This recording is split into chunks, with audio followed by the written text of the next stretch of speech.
here as a nonpartisan think tank on Connecticut state policy issues. Members, Democrats, Republican policy, not about politics. One of the ways that we aim to promote that goal and promote that mission is by hosting forums around the state on important issues in state and local government. The I-Quilt project is a fitting one for our first forum here in Hartford. A good case study into the broader question of what is the appropriate role for government-sponsored urban development projects are in Connecticut cities, and what are the circumstances and characteristics of those projects needed to make them successful. From the city of Hartford, we have Tom Deller, who's the Director of Development Services in Rhode Island, where he served in a variety of similar positions, including Director of Planning and Urban Development for the city of Providence. Next, from Yale University, we have Professor Plattus. Alan has spent more than 3 decades on the faculty at first Princeton, and then for the last bulk of that time here in Connecticut at Yale, where he has taught and lectured and published widely on the history of cities and contemporary urbanism in the United States.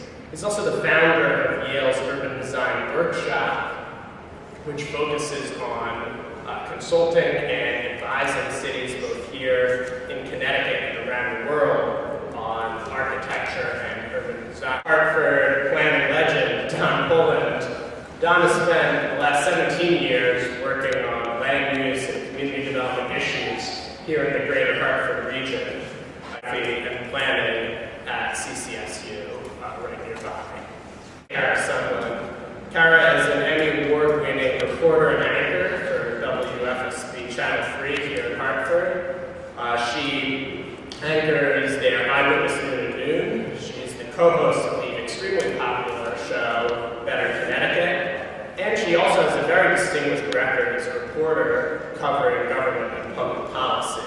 Do is moderate a discussion where we can all walk away with what's realistic, what's not realistic, what matters to the people who live here, and some of the experts maybe what would make the biggest difference. I'm going to start with the first kind of a general question, which I think that a lot of us think, all right, I've heard about projects for Hartford before.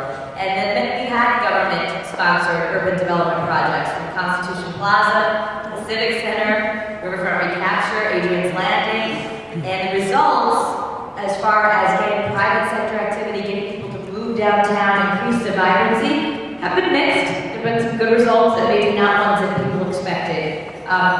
Should this project, do you think from what you know right now, will this project be different? And let's start first with you, Thomas Dunn. We're trying to create a strategy that makes our downtown spaces exciting and wants to draw people in. We're trying to create a strategy that has people think of Hartford in a different way, as a place where they want to come and enjoy it.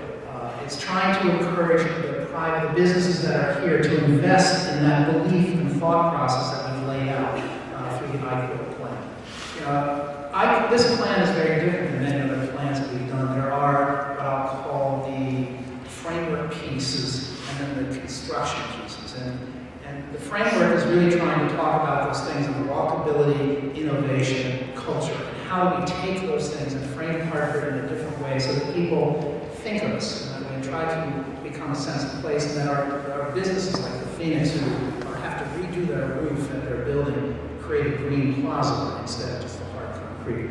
Or that the travelers, when they renovate their building, change their plaza so that it becomes more pedestrian friendly, and a place where we can get together and have events. So it's setting that framework for both public and private investment. On the investment side, we're trying to think about how people can come into the city, enjoy the city, and move about. So we talk about the green walk, we talk about transit, and how we make transit better so people can flow in and through the city and get from point A to point B. We talk about revitalizing and making Bushnell Park a better and more exciting place. We talk about how we can connect the parks to the existing developments. So while there is a plan that talks about if we can find the money, we will do the following things, it's more of a framework document that talks about how we want to grow this city and change the city. And while we start in downtown, ultimately it's a city citywide connection. We have to connect to the neighborhoods. We have to connect to the art venues and the things that are happening in the neighborhood. And so it's really about that kind of connection. So it is very different than a constitutional policy. It is not a heavy investment on the government side. It's trying to think about how we all take the money that we are investing in our existing developments, whether it's private or public, and move forward this concept of connecting people to our arts, our innovation, our green spaces. It's really encouraging to see this many people here for this kind of discussion. I've followed from a distance. The very fact that this process has engaged so many people means that in one very important respect, it is already a success. One of the goals of an effective planning process is not just to produce results with dollar signs in front of them, or pretty buildings, or beautiful streetscape, but to revitalize the involvement of the local community, because without your buy-in, without participation, whether you're skeptical or wildly enthusiastic, the fact that you're interested and engaged and not just bystanders in the process is enormously important. I'm trying to make a crisp distinction between a project and a plan. There are a specific development with usually a specific development horizon. You take them to the bank and get funding for them. If the bank's smart, they get their money back. If they're not, they may fail along with the project. Often happens. Developers can tell you what the track record is, and it's pretty, even when things are going well, it's not always so inspiring. But a plan, as I think Tom was discussing really, is a framework. It is something that allows you to understand over time the role that individual projects play in building your city, your community. It puts them in their place. It helps you to understand what the criteria should be for their contribution to a larger vision. When I got into the design profession, people would distinguish for me between architecture and landscape architecture by saying that at least in architecture, you usually got to live to see your buildings realized. Of course, in some cases, you get to live to see them torn down. I have many friends now, I've been around long enough, that are starting to see their buildings coming in, for better or for worse. But in landscape architecture, it's only your grandchildren who actually see the maturity of your project. So I often wondered how Frederick Law Olmsted, for example, felt as he planned these wonderful park systems that were built all over the country. And we might want to talk more about the kind of planning that was anyway. But one thing's certain, he didn't live long enough to see them in their glory. Urban design is, in different ways, a little bit like that as well. Just to give you two prominent examples, one close to home. The 9th Square project in 1986 to 1996, before people actually started moving it. Very complicated project. And then people wailed and moaned for a long time about the fact that none of the retail space was leased. It had to be given away first. But people started moving into the housing units, and now, 30 years later, we think of it as one of the great success stories of urban planning and urban design of the city of New Haven, contributing in a significant way to the revitalization of the whole downtown area, and providing a kind of paradigm-changing model of what needed to happen to old industrial cities like New Haven. If they were going to revitalize, they couldn't just keep building malls. They couldn't just keep building parking garages. They had to bring people back into the city by doing housing, and then retail and other things would come along. So it took time, and I know the developer of that, Richard Barron, out of St. Louis very well, and I've heard his war stories. And there were times when he was ready not just to quit, but to do something more violent to himself over that project. It was so slow to develop. The other project that I had some personal experience of that may surprise you is South Beach in Miami. That old Art Deco neighborhood was, if any of you are old enough to remember, have been down there in the 60s and 70s, it was flop houses. It was devalued real estate and architecture with the poorest of the poor, the marginal characters in Miami who just sort of squatted there for the most part. And I was taken through it in the late 70s by an amazing woman named Barbara Bear Kaplan, who was about the only person in Miami at the time who thought Art Deco architecture was worth anything. The other person was her son, who was foolish enough to become the developer for the first few revived Art Deco hotels in South Beach. He went bankrupt. Now, of course, that's some of the most expensive real estate on the East Coast. And everybody loves it. It's hip, it's cool, it's what, vibrant, diverse urbanism should be, at least in a warm climate. So the point I'm making is that not only does good urbanism take a while, it sometimes bombs on the way. And the real conclusion you should draw from that is that good urban design doesn't necessarily only respond to the current market. It anticipates future markets, and in some cases it actually creates its own market. And something different from the I-Quilt and these other projects. I think it's a mixed answer. It's both yes and no. There's a lot of aspects, or many aspects of the I-Quilt plan that leave me frustrated. And in the work I do, I like to think I do more strategy than I actually do planning. And while plans are important, visions are important, I think we need to connect the dots. So I usually start by asking, A, what issues is it that we're trying to solve? B, what are the outcomes we hope to achieve? Then evaluate the existing conditions, and then create the strategies to move us towards those outcomes. And when I look at the I-Quilt plan, page 5 of it, the cover letter actually says the goal is to make the Connecticut's capital city more culturally vibrant, environmentally sustainable, and economically prosperous. I'm going to focus on economic prosperity in my discussions because it's what I do most.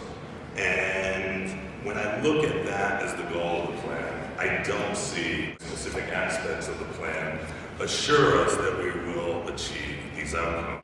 If 30% Class A office vacancy is an issue facing the downtown, if 240,000 square feet of vacant storefronts is a problem facing downtown, I don't see how the I-Quilt plan gets us to that recovery.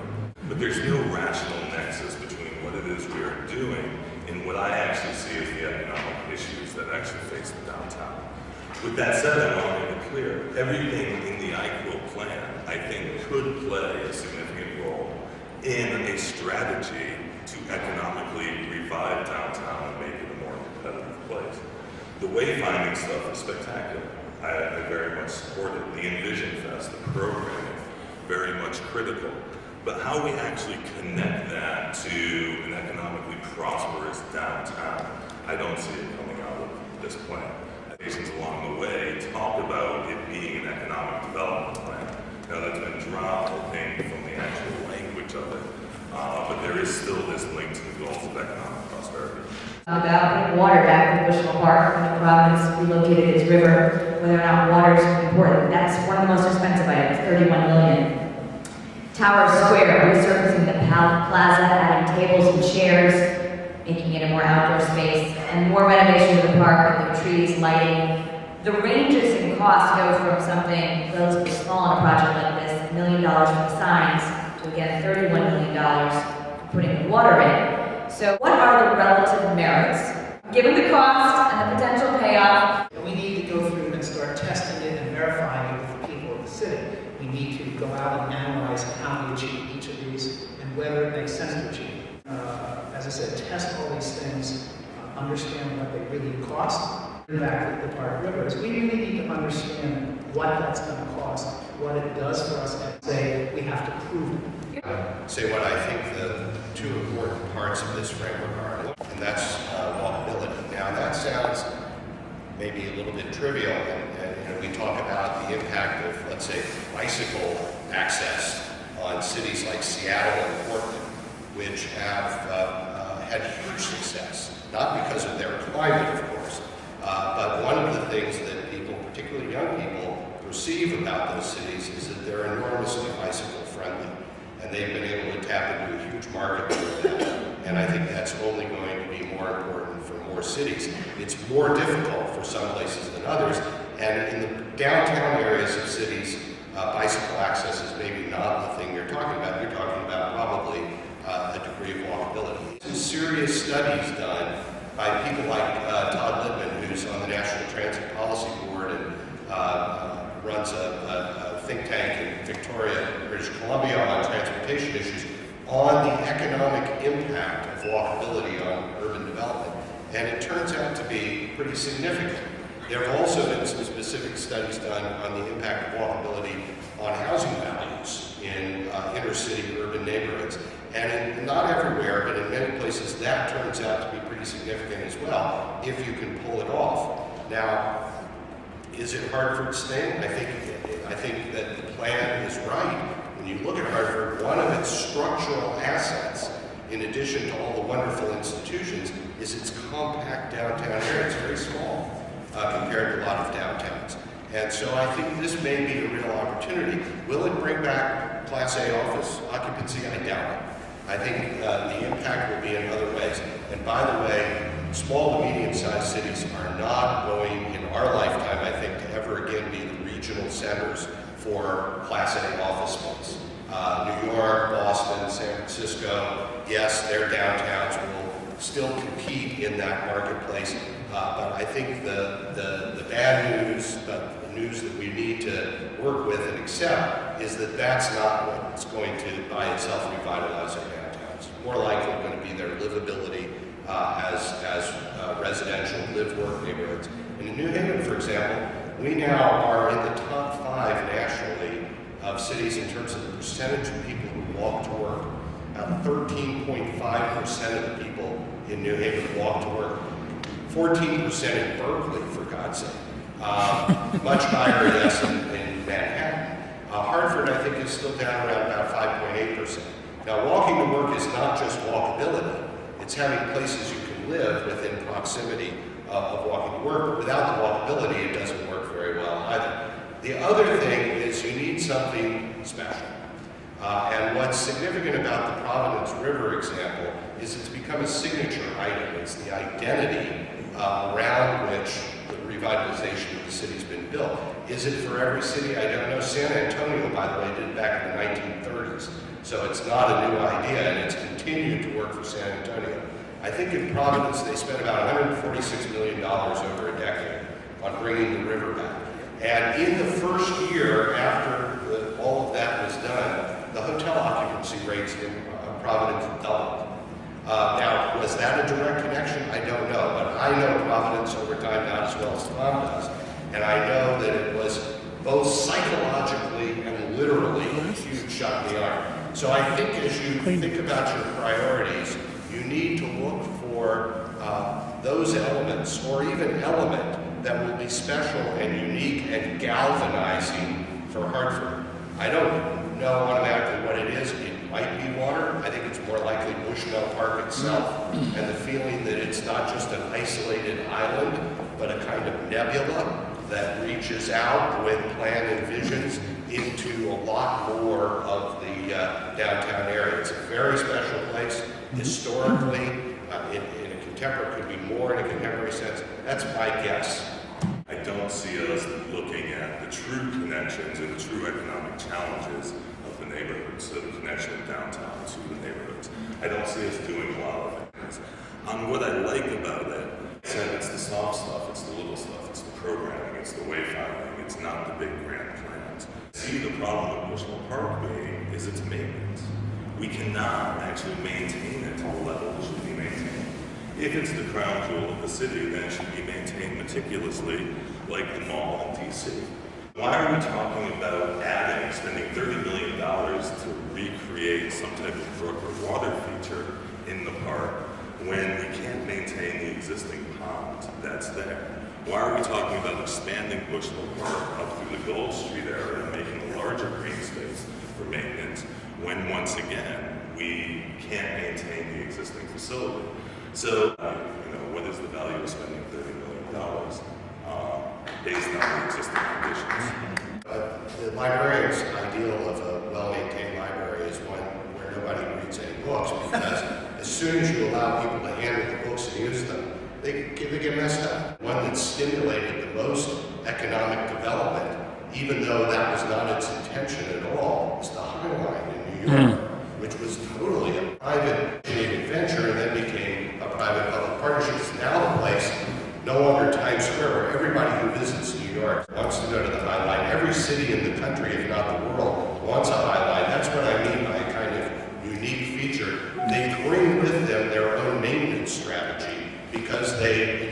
other people to get involved. And so connecting to more people, which is the intention, I take it, of the I-Quilt plan, is probably not a bad thing. Yes, we want a great design, but we want to make sure that sidewalk is wide enough so if a truck has to drive down, it's not leaving the rest of the side. Because all of a sudden they were embarrassed to throw something on the ground and another parent came and picked it up. So there's a certain amount of responsibility that we, as the citizens of Hartford, have to take on ourselves to maintain the property. We can't expect the city to do everything.